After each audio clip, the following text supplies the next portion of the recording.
Hello, Gary Stearman.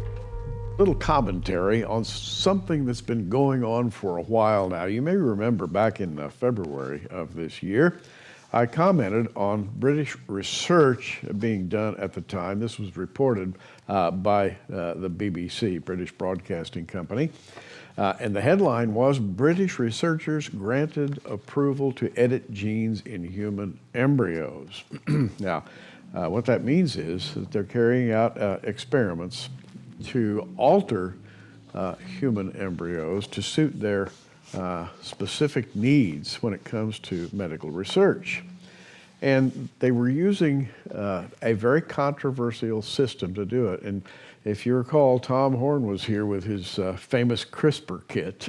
It's called CRISPR-Cas9. And basically what it is a DNA trimming kit so that you can inject the elements from this CRISPR kit and then do gene splicing on the go, if you will, and literally make genetic changes in living creatures.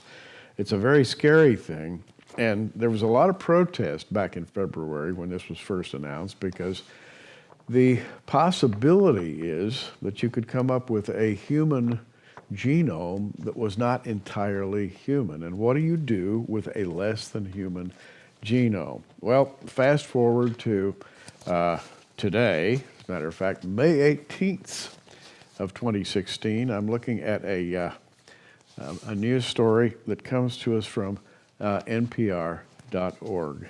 That's the website of National Public Radio. The headline, "In Search of Cures, Scientists Create Embryos That Are Both Animal and Human." So the work has gone on, and I guarantee you the work will continue to go on. Let me read a couple of things. Researchers experimenting with alterations in human embryos, known as chimeras, could eventually help save the lives of people with a wide range of diseases.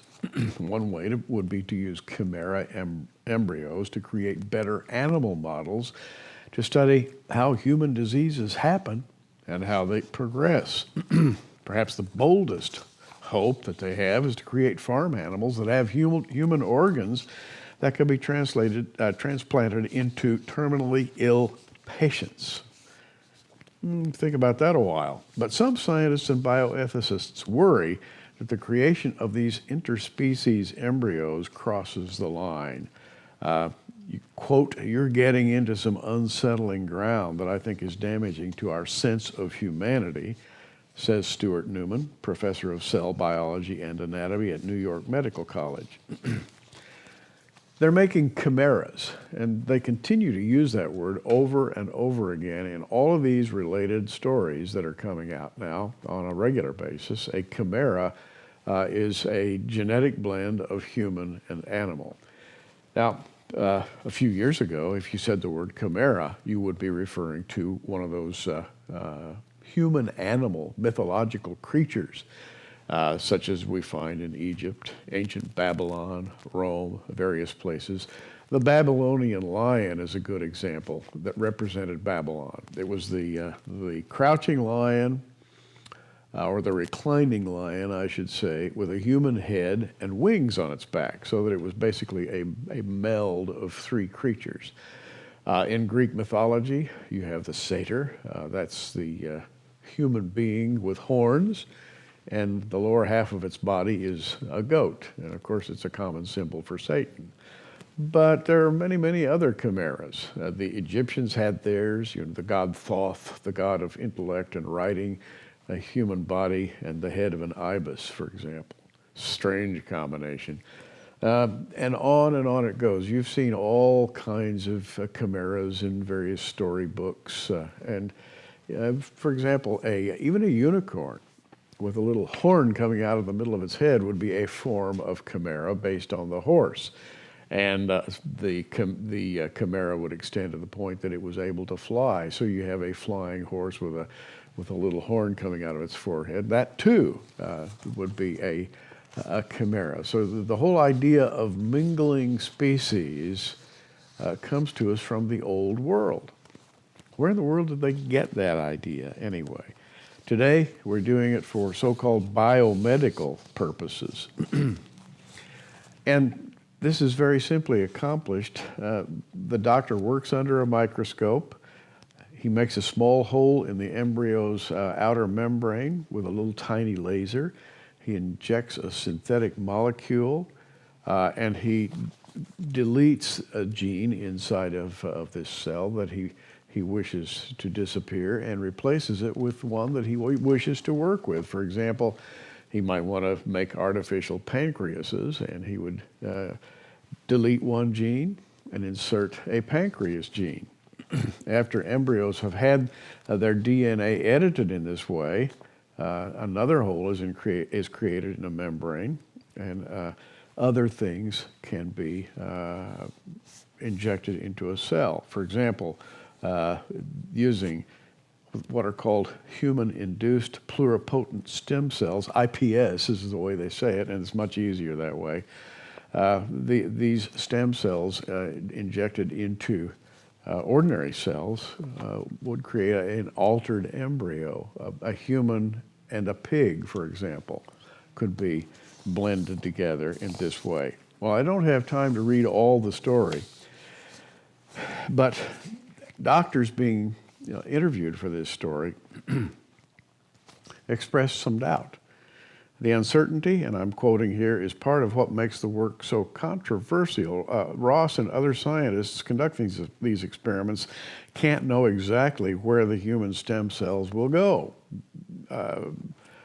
Ross hopes that the intended pancreas cell will grow a human pancreas, but it could go elsewhere, such as to the brain in a cell.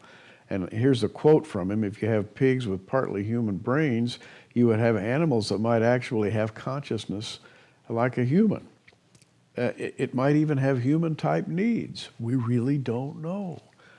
And he's admitting here that in the process of creating these modified or edited genes inside of human cells, they really don't know at this point where they're going.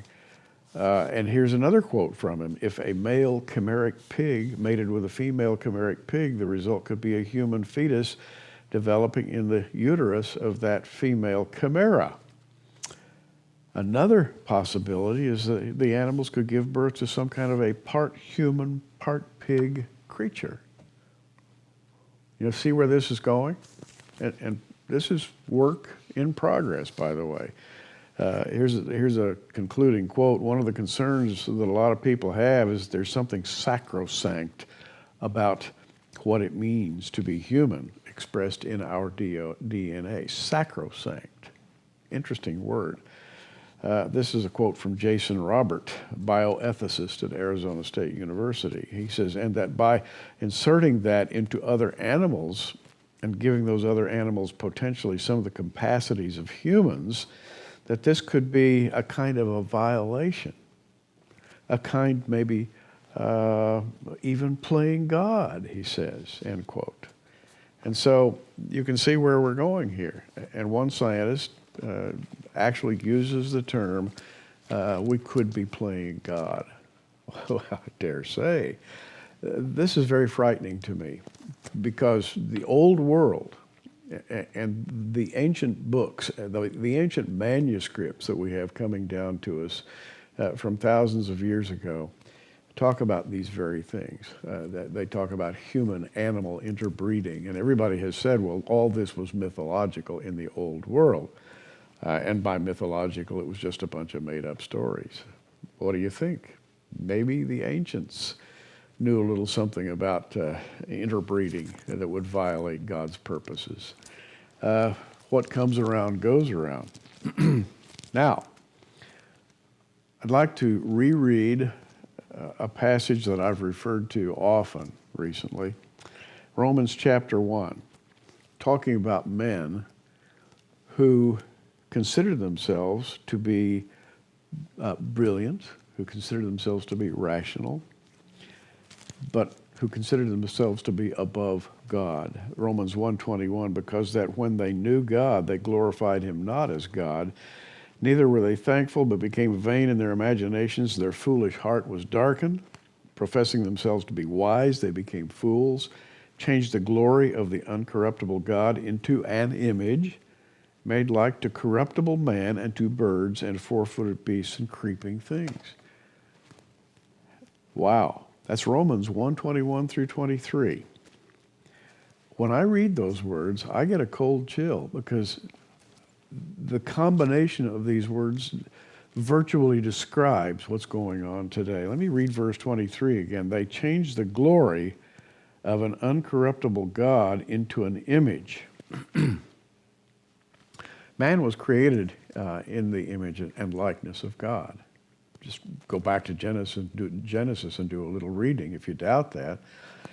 And what do we have today? We have experimenters changing that express image of God, expressed through the birth of man, into an image made like to corruptible man, to birds, four-footed beasts, and creeping things. What do you think? Do you think that's a hint in Romans of the creation of chimeras? Read it for yourself and see what you think. The next verse says, "Wherefore God gave them up to uncleanness through the lusts of their own hearts." I think we're edging into that rather quickly now, into that stage 4, if you will, of the descent of man, where man begins at last in an effort to create a more perfect being. What he ends up doing is blurring the image of God and creating something that God never intended. These articles are coming out, practically one a day now. Genetic manipulation, gene editing, all for a good cause, of course, the perfection of humankind. Well, I don't know what you think, but I think a little prayer is in order here. Pray for those who might be on the verge of falling into abject corruption. I'm Gary Stearman. Hey, keep watching. We are. Thanks for joining us on Prophecy Watchers. You can find us on the web at prophecywatchers.com, where you can sign up for our free email newsletter, or follow us at facebook.com/prophecywatchers. In the meantime, keep watching, everybody, and we'll see you soon.